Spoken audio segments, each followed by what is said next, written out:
سلام بچه‌های شیرین. درس نوبتیمان را از روی کتاب الفبا آغاز می‌نماییم. بیایید حرف‌های گذشته‌مون رو تلفظ می‌کنیم. البته یک جویه. اول صد و نک‌ها را او، آ، ای،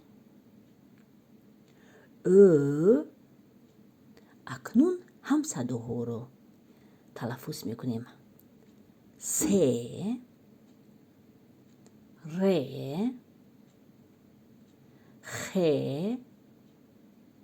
ن، م، ل، ک، ز، د، و، ش. امروز ما با شما با حرف پ آشنا می‌گردیم.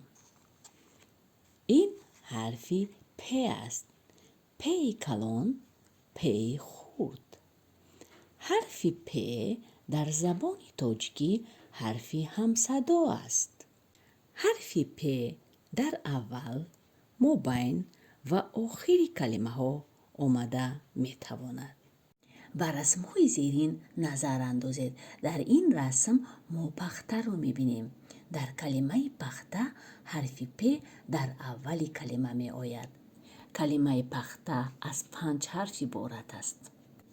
این پیاز است. کلمه پیاز نیز با حرف پ سر می شود و در این کلمه 4 حرف است.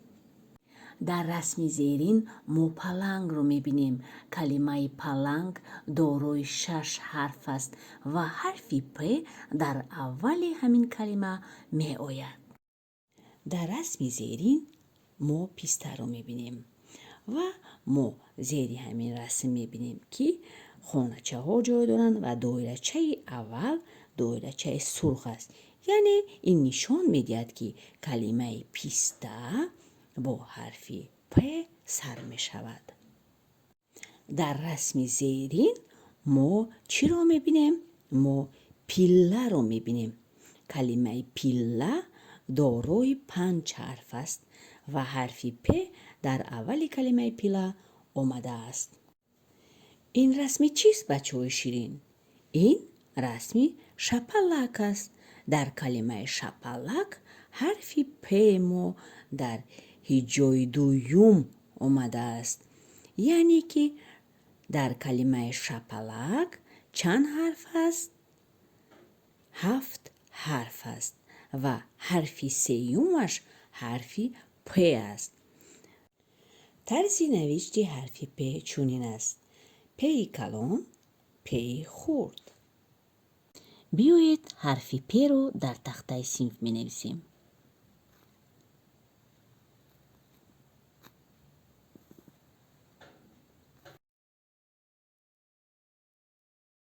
پ خرد رو می نویسیم.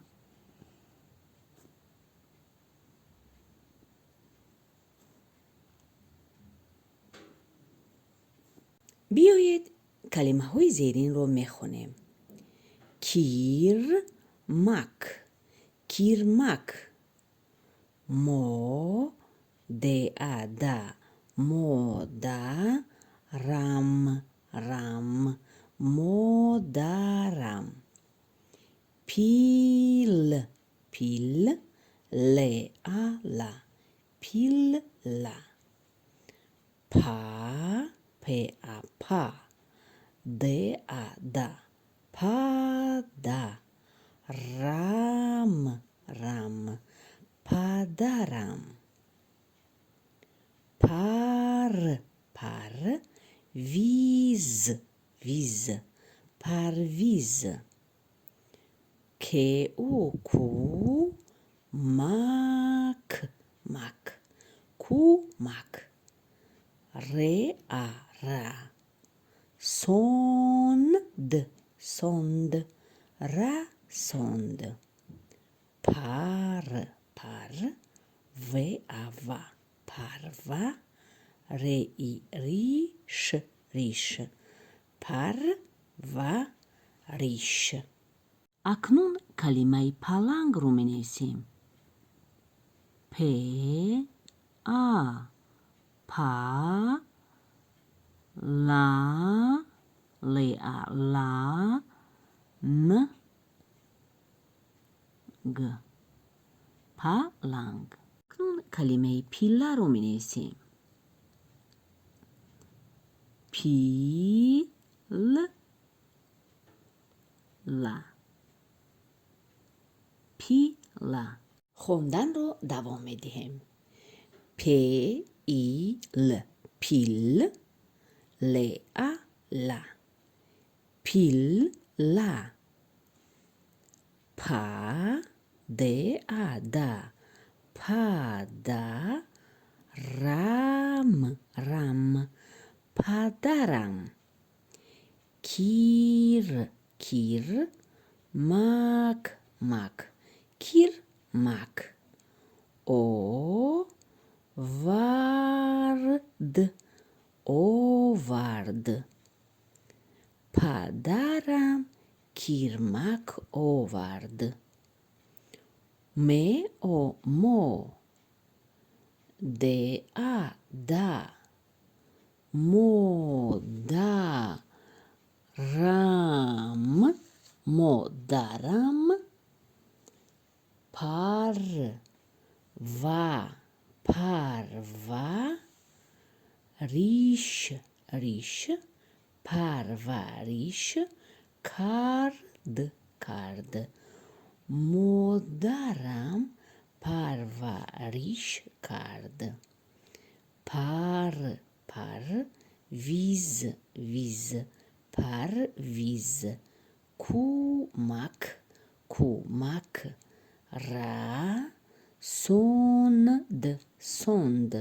رساند پرویز کمک رساند از کیر مک پیل لا شد از کیرمک پیله شد. کلمه های زیرین رو میخونیم. نادیر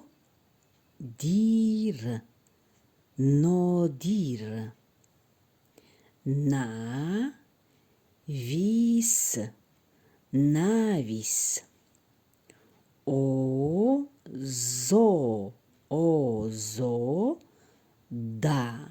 آزاده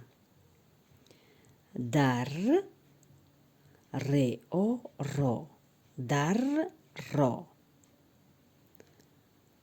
پر وین پروین